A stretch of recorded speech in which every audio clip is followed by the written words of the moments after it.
Hello నమస్తే. Big boss season 8 రెండో వారం నామినేషన్ ప్రక్రియ ముగిసింది. కానీ పసలేని పాయింట్లతో ఒకరినొకరు నామినేషన్ చేసుకున్నారని ప్రేక్షకుల్లో అభిప్రాయం ఉంది. అన్ని సిల్లీ పాయింట్లు తీసుకొచ్చి సిరాకు పుట్టించేలా వాళ్ళ పాయింట్లు ఉన్నాయి. బిగ్ బాస్ హౌస్ లో ఎంతో కొంత కామెడీ చేసే భాషను కూడా కామెడీ చేయొద్దంటూ నామినేషన్ చేశారంటే వాళ్ళ కారణాలు ఎంత బాగున్నాయో అర్థం చేసుకోవచ్చు. అయితే చివర్లో బిగ్ బాస్ కంటెస్టెంట్ అందరికి ఒక షాక్ ఇస్తాడు. ఇంతకీ బిగ్ బాస్ హౌస్ ఆ షాక్ ఏంటి? బిగ్ బాస్ హౌస్ లో ఫైనల్ గా నామినేట్ అయిన సభ్యులు ఎవరో, ఏం జరిగిందో సెప్టెంబర్ 10వ ఎపిసోడ్ ని ఒక లుక్ వేద్దాం. బిగ్ బాస్ హౌస్ లో 2 రోజుల పాటు నామినేషన్ ప్రక్రియ కొనసాగింది. ఈ రోజు కొంతమంది లిస్ట్ లో చేరగా రెండో రోజు మరికొంతమంది ఈ లిస్ట్ లో చేరారు. తాజా ఎపిసోడ్ లో ప్రేరణ నామినేషన్ ప్రక్రియ ప్రారంభించింది. ఫుడ్ ఫ్రీ ఫైర్ గా చేయలేదని పాత ట్రాఫిక్ ని సాగదీస్తూ నిఖిల్ ని నామినేషన్ చేసింది. ఆ తర్వాత సీతను కూడా ప్రేరణ నామినేషన్ చేసింది. డస్ట్ బిన్ వాదనని మళ్లీ తెరపైకి తీసుకొచ్చి పసలేని వాదన చెప్పి ముగించింది.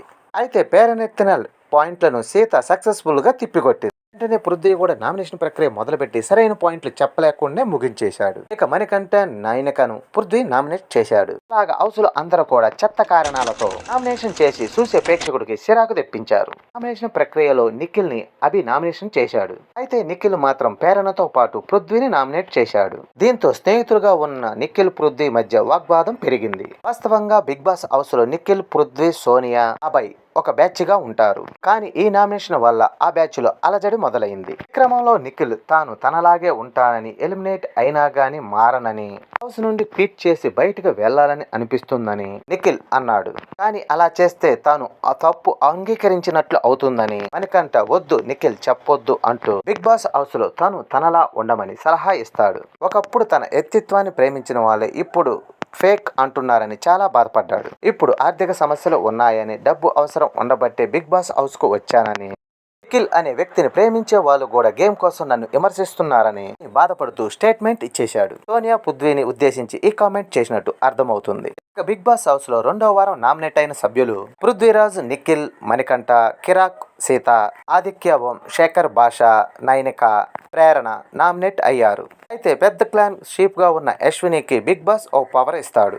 ఎలిమినేట్ లిస్ట్ లో ఉన్న వారిలోంచి ఒకరిని కాపాడమని, అలాగే ఇంకొకరిని నామినేట్ చేయమని చెబుతాడు. దీంతో ప్రేరణను యష్మి కాపాడి, అలాగే అప్పటి వరకు సేఫ్ లో ఉన్న విష్ణుప్రియను నామినేట్ చేసింది. కేవలం యష్మి వల్లే ప్రేరణ సేఫ్ అయింది. అయితే విష్ణుప్రియ మాత్రం ఎలిమినేట్ గండంలో చిక్కుకుంది. హౌస్ లో నామినేషన్ ప్రక్రియ ముగిసిన తర్వాత బిగ్ బాస్ కంటెస్టెంట్లకు ఒక షాక్ ఇస్తాడు. రేషన్తో సహా ఇంటిలో ఆహార పదార్థాలన్నీ స్టోర్ రూమ్ లో పెట్టేయమని, ఇక నుండి ఫుడ్ కావాలంటే మీరే కష్టపడాలని చెబుతాడు. దీంతో కంటెస్టెంట్లు అందరూ షాక్ అవుతారు. అలాంటి సమయంలో కొన్ని నిమిషాలు మాత్రం బిగ్ బాస్ ఎవరికి ఇష్టమైన ఆహారం తినమంటూ ఆఫర్ ఇస్తాడు. దీంతో ఎవరికి నచ్చిన ఆహారం వాళ్ళు మాత్రం తినేస్తుంటారు. కానీ ఆదిత్య ఓం మాత్రం సోఫాలో కూర్చొని ఏమీ తినకుండా ఉంటాడు. ఇక నెక్స్ట్ 11వ ఎపిసోడ్ ఎలా ఉండబోతుందో, బిగ్ బాస్ ఇంకెన్ని ట్విస్టులు ఇస్తాడో చూడాలి. వీకెండ్ ఫస్ట్ డే ఓటింగ్ ఎలా ఉందో ఒక లుక్ వేద్దాం. నిఖిల్కి 22.20% నిఖిల్కి ఓటింగ్ ఉండగా, విష్ణుప్రియకి 90.7% ఓటింగ్ ఉంది. మణికంఠకి 10.5% ఓటింగ్ ఉండగా, నినికాకైతే 8.9% ఓటింగ్ ఉంది. భాషకి 8.2% ఓటింగ్ ఉండగా, ఆదిత్య ఓంకి 7.2% ఓటింగ్ ఉండగా, పృథ్వీకి 7.1% ఓటింగ్ ఉండగా, అలాగే కిరాక్ సీతకి 7 ఓటింగ్ ఉంది.